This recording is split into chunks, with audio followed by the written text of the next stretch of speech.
Hello friends, Radhe Radhe. मैं ललिता टंडन, एस्ट्रोन्यूमोलॉजिस्ट। आप सबको मेरा प्यार भरा नमस्कार। आज हम बात करेंगे श्राद्ध, यानी कि पितृपक्ष शुरू हो चुका है। तो हमें क्या करना चाहिए कि जिससे हमारे जो पितृ हैं वो खुश रहें और हम पर उनकी जो अपार कृपा है, आशीर्वाद हमें मिलते रहें।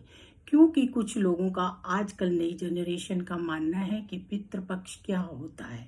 वैसे तो बहुत कुछ बदल गया है। पहले तो पितृपक्ष में लोग शेव नहीं करते थे, लोग बहुत कुछ नहीं करते थे।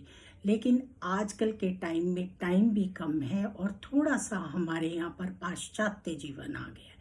क्योंकि वहाँ जो है भोग का जीवन है और हमारा जो है कर्म भूमि है। हमारे यहाँ पर राम ने भी श्राद्ध किया है, पिंडदान किया है। तो हमें पितृपक्ष को जरूर मनाना चाहिए। पितृपक्ष में ऐसा क्या करना चाहिए? आप लोग बाद में परेशान होते हैं, कुंडलियां दिखाते हैं और फिर उसमें देखते हैं कि किसी की कुंडली में पितृदोष है या कोई ऋण है, मातृ ऋण है, पितृ ऋण है। वो इसीलिए होता है। हम अगर अपने पितृपक्ष पे पितरों के निमित्त कार्य करते हैं तो पितृ खुश रहते हैं और किसी तरह का कोई ऋण नहीं होता है। तो इसलिए आप लोग पितृपक्ष में अपने पितरों के श्राद्ध जरूर कीजिए, जरूर करना चाहिए। किसी वजह से आप अगर नहीं कर सकते तो आप सूखा दीजिए, दान पुण्य कीजिए उस दिन और अपने पितरों को नमस्कार जरूर कीजिए। पितृ हमारे जीवन में बहुत अहम भूमिका निभाते हैं। हमारे वंश का चलना, हमारे घर में सुख समृद्धि का होना, हमारे घर में हर तरह की सुविधाओं का उनका आशीर्वाद बहुत ज़रूरी होता है।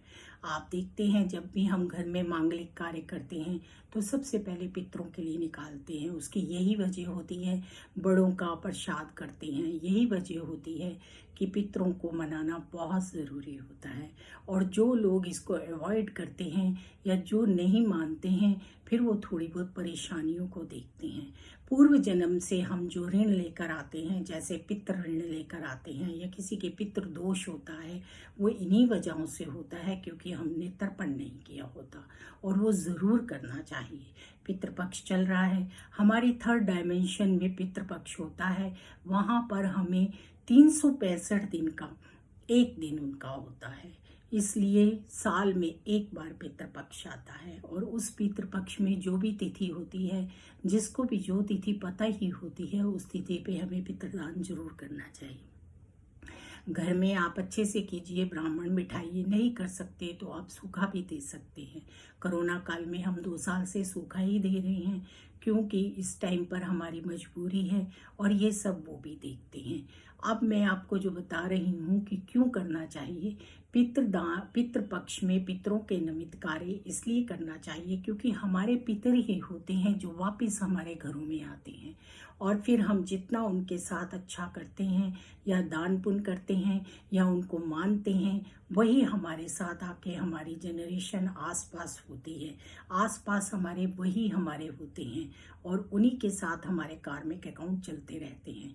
अगर हम अच्छा करते हैं तो हमें बहुत अच्छे रिजल्ट्स मिलते हैं, नहीं करते हैं तो हमें उसी तरह की परेशानियों का सामना करना पड़ता है। कई बार आप देखते हो कि कोई सर्वेंट होकर भी हमारे साथ इतना कर जाता है और अपना पुत्र होकर भी हमारे साथ नहीं करता है। तो इसलिए हम तो आपको अवेयर करते हैं इसलिए ताकि आप ये काम ज़रूर करें। आजकल के बच्चे कम मानते हैं, पर मेरा मानना है कि मानना ज़रूर चाहिए। आपके पास समय नहीं है तो आप सूखा दे दीजिए, लेकिन दीजिए ज़रूर। पितृपक्ष को मनाना भी एक बहुत बड़ी ज़रूरत है क्योंकि इससे हमें बहुत सारी परेशानियों से निजात मिलती है। हमारे घरों में बहुत ज़्यादा आशीर्वाद मिलने से ही सुख समृद्धि रहती है और उनकी कृपा बनी रहती है। तो आप सब जो भी तीर्थ हो उस पर पितृपक्ष पर अपने जो भी पितृ हैं उनके निमित्त जरूर कुछ ना कुछ कीजिए और उनका आशीर्वाद प्राप्त कीजिए। हमारे बहुत से ऐसे काम हैं, बहुत से, इतना वर्णन वीडियो में किया भी नहीं जा सकता, जिनमें उनका सहयोग होना बहुत ज़रूरी होता है। आपने कथा सुनी होगी भागवत में कि जिस टाइम बलि का भगवान कृष्ण जो हैं जिस टाइम 52 भगवान बनकर जाते हैं बलि के पास, वहाँ पर प्रहलाद जो उनके पित्र होते हैं वो वहाँ पर आ जाते हैं और उनकी रक्षा करते हैं और भगवान से कहते हैं कि ये मेरे वंशज हैं। तो इसलिए हमारे भारत में, हमारी कर्म भूमि में इन चीज़ों का बहुत ही अहम जो है योगदान है।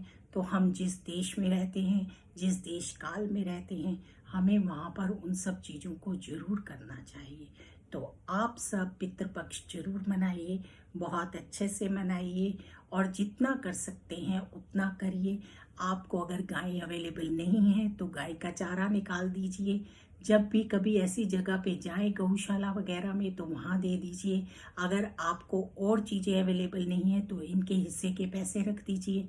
उनको जब वहाँ जाए पक्षियों का दाना डाल दें। इन चीज़ों में आप इस चीज़ को चेंज कर सकते हैं क्योंकि ये आजकल के टाइम की ज़रूरत है। शहरों में ये चीज़ें मिलनी मुश्किल होती हैं, इसलिए आप इनको ऐसे कर सकते हैं। आप गाय का चारा निकाल दीजिए, आप पक्षियों का दाना निकाल दीजिए, कैश रख दीजिए, जब आप जा सकें तब कीजिए। तो आप सब लोग इस को भी एक फेस्टिवल की तरह ही मनाइए और बहुत अच्छे से अपने पितरों के निमित्त सारे काम कीजिए, जिससे कि आपको कभी भी पितृदोष ना लगे। और जिनको पितृदोष लगता है या जिनको पितरों की प्रॉब्लम आती है वो यही वजह होती है। बहुत सारी हम कुंडलियाँ देखकर बता देते हैं कि आपको पितरों के निमित्त कुछ करना है, क्योंकि आपने किया नहीं है और वो आपसे खुश नहीं है। उनका आशीर्वाद पाने के लिए और उनको खुश रखने के लिए आपको पितृपक्ष में पितरों के निमित्त दान पुण्य करना बहुत ही अनिवार्य है और आपको करना भी चाहिए। तो चलिए, आप सब जो जो भी कर सकते हैं, जितना जितना भी कर सकते हैं उसको जरूर कीजिए, वो खुश होते हैं। मैंने आपको बताया कि हमारे पितृ ही होते हैं जो लौट लौट कर, क्योंकि हम सांख्य योग पर विश्वास करते हैं। भगवान कृष्ण ने खुद कहा है आत्मा नहीं मरती, वो लौट कर आती है। तो वही हमारे पूर्वज होते हैं जो लौट लौट कर आते हैं और जिस तरह का हमारा व्यवहार होता है उसी तरह का फिर हमें वो मिलता है। तो क्यों ना हम इसको मनाएं, अच्छे से मनाएं, ताकि जो हमारे पूर्वज वापस आएं उनके और हमारे संबंध बहुत अच्छे हों। राधे राधे, जय श्री कृष्ण।